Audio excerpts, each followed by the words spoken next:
Well, it is now Saturday morning, and one of the things I like to do at the weekend, just to wind down and relax myself, is to bake. And you may remember in my last episode I mentioned that I'd received for Christmas this new cookbook, Martha Stewart's 100th book, and it has 100 of her favourite recipes, lessons and stories from her kitchen. So I was looking for something very simple to bake. It's a Saturday morning, I don't want anything too strenuous. And if there's one thing that Martha and I have in common, it is that we really love lemons.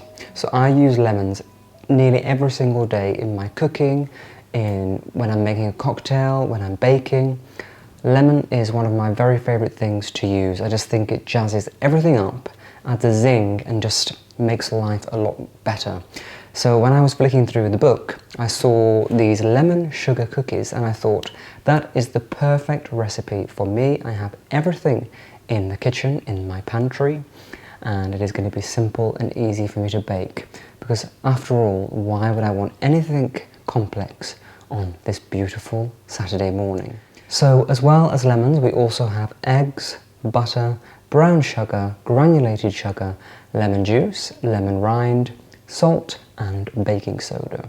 So a pretty easy recipe. I have done this in Martha style, so she calls it mise en place, where everything is weighed out in bowls ready to go, and that I think is the very best way to have a very relaxing baking session. If you're trying to do it as you go along, you've got spoons and measuring dishes everywhere, it's messy, everything is serene, perfectly Martha Stewart here in my kitchen this morning. A lovely way to start the weekend. So I am going to go ahead and bake these cookies. So I have the recipe here in front of me. I've never baked this before. This is a new one. So I'm just going to go through and we'll bake it together for the first time. So it says, this is a very delicious, chewy, crunchy, lemon-flavoured treat that is great for the cookie jar, lovely to serve with tea, and wonderful for lemon ice cream cookie sandwiches. Yes, I can make lemon ice cream, Martha says. True lemon flavour is one of my favourite things, and this cookie provides that perfectly. I like to make them oversized, one per serving. Be sure to use the best unsalted butter, fresh lemon zest, and fresh lemon juice. And to achieve the light golden brown colour of the ideal cookie, bake on parchment-lined cookie sheets. And this makes about 20 3.5-inch cookies. So we've preheated the oven to 350 degrees Fahrenheit, and in a large bowl we're going to whisk together the flour, baking soda and salt. So I have my flour here in the bowl, and to this we're going to add in the baking soda, the salt, and we're going to stir this together with a whisk.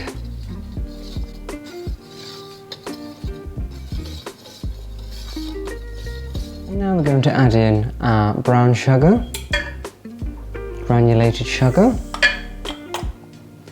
and lemon zest to a stand mixer, and I'm just going to pop on the paddle attachment. And we're going to mix this for about 30 seconds.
Okay, so now we're ready to bake the cookies.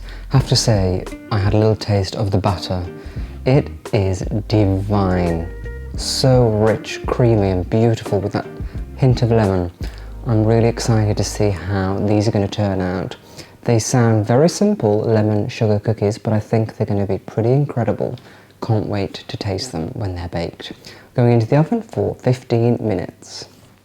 Now, I am someone who has always enjoyed collecting beautiful things. There's just something so nice about whatever you decide to collect, finding that item that you really love, value and appreciate, and then spending years finding more and more pieces of it. So one of the very first things that I began to collect quite a few years ago now, about 10 years ago I'd say, is silver. Now, I will say that this is not actual silver, I think it's just silver plated. It's all I could afford at the time, but nevertheless I still think it's a beautiful thing to collect. Something quite rare and unique in today's world as well. And you can find lots of beautiful silver and silver plated items in antique stores, in charity shops, in flea markets that people no longer want and appreciate. And that is best for me because that means that I get to take them into my home and enjoy them. And I just think that things like silver are little treasures from the past. And what I love about the past in particular is that no item was left as an afterthought. Every single thing for every purpose was made beautiful and made with quality and with care. And I really do appreciate that about the past and find it quite sad that we don't do that nowadays. So as you know, I am a big lover of tea, afternoon tea, and I think that that experience is even more heightened when you have a beautiful teapot and beautiful things to use. So I do have lots of lovely china and things, and I also have these silver plated teapots. So this is the teapot that I've had for about 10 years. I bought all of these together. A milk jug, I also have a sugar bowl, but that doesn't need to be cleaned today, and then a coffee pot. And this here is a pencil holder that I have on my desk, so this needs polishing as well.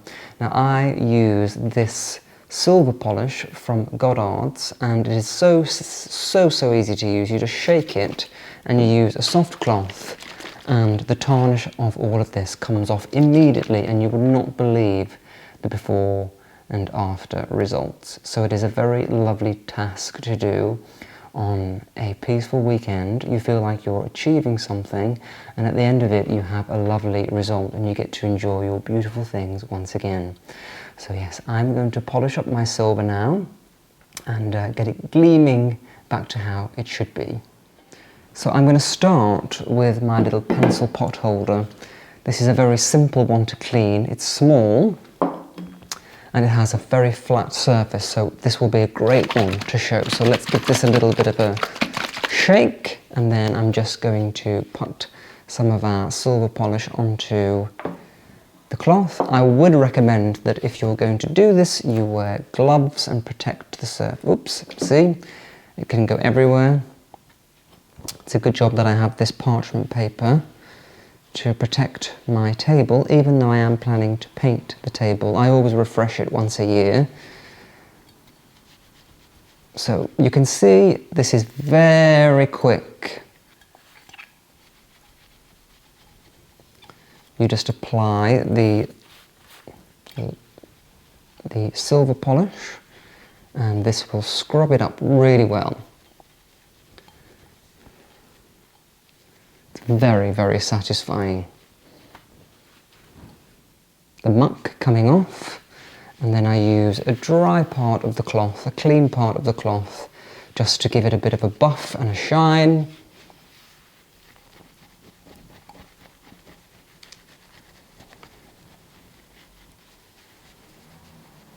And there we go. It is back to beautiful.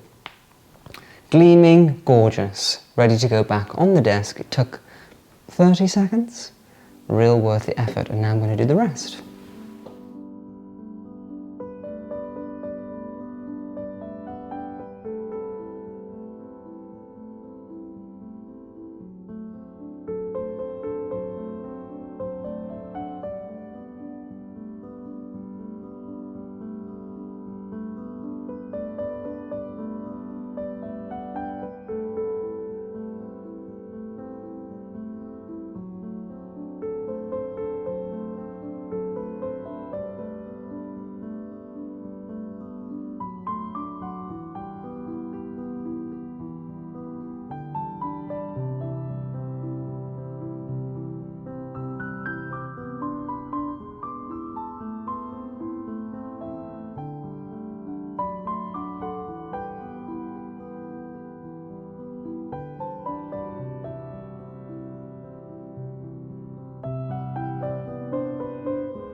So there we go, it's all done. Just look at how beautiful and gleaming it is now. Took about 15 minutes of elbow grease, but you get the most luscious result. And teapots like this are supposed to be gleaming. They would have been owned by, well, not these ones because these are silver plated, but the real silver would be owned by rich aristocrats, and they'd probably get served a tray in the morning, the ladies of the house in bed with their pot of tea, and they would have always been gleaming and looking beautiful. So it is quite a pleasure to, on a January day when you've got nothing else really to do apart from enjoy your time and relax. For me, relaxing is getting things done. I find it hard just to sit back and do nothing. So for me, this is a wonderful way to decompress and unwind, because at the end of it, you get a lovely result. And now I think it's time for a pot of tea with one of my new Martha Stewart cookies.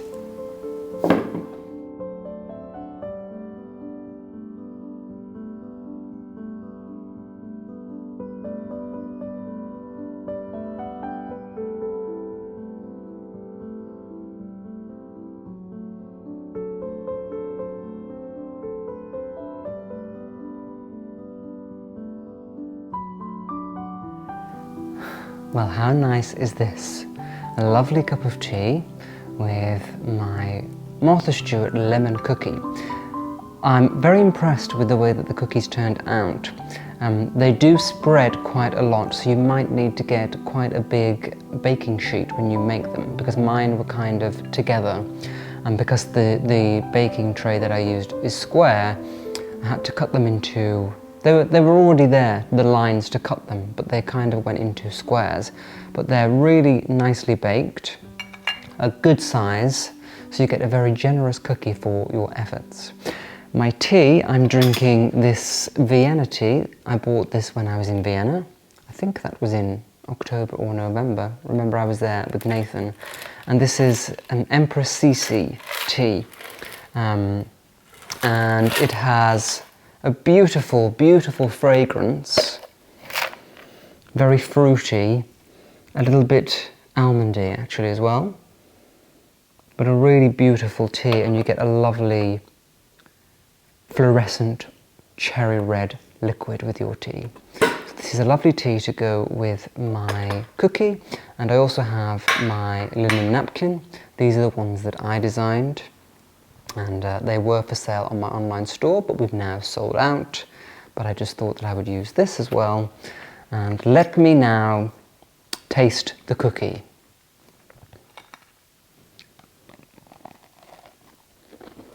Wow. That is a really wonderful cookie. It's very crunchy and crispy on the outside, but then in the middle it's nice and chewy. My favourite kind of cookie. And then you obviously get the lemon flavour. It's got a very vanilla flavour as well, nice and creamy. And then there's a little tiny hint of the salt, which just gives you that wonderful, wonderful taste and flavour. Highly recommend making these wonderful cookies.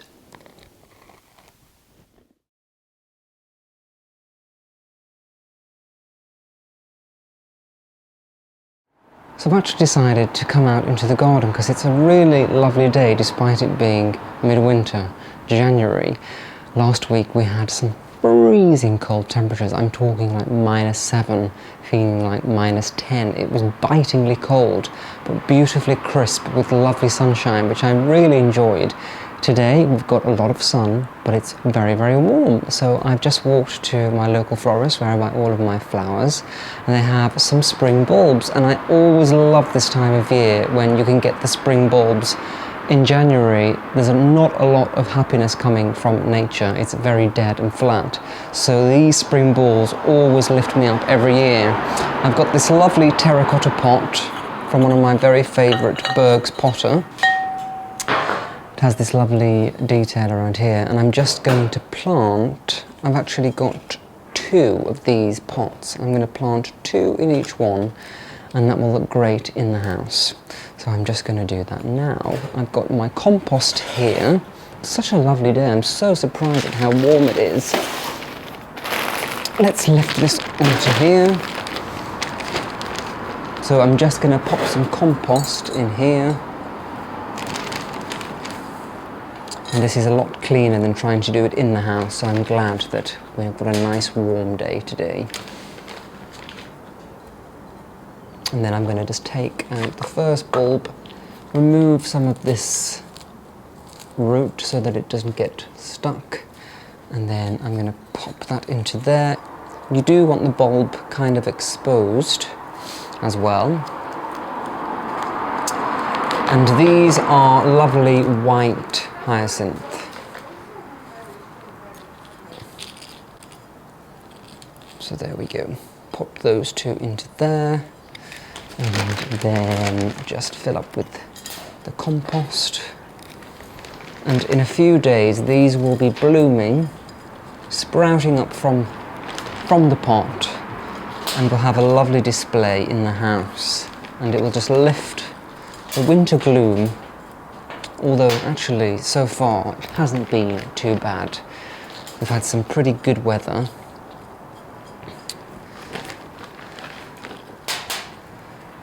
And it's been not too gloomy. And that is it. Very simple and easy and quick. Pop that into the house. A lovely indoor decoration.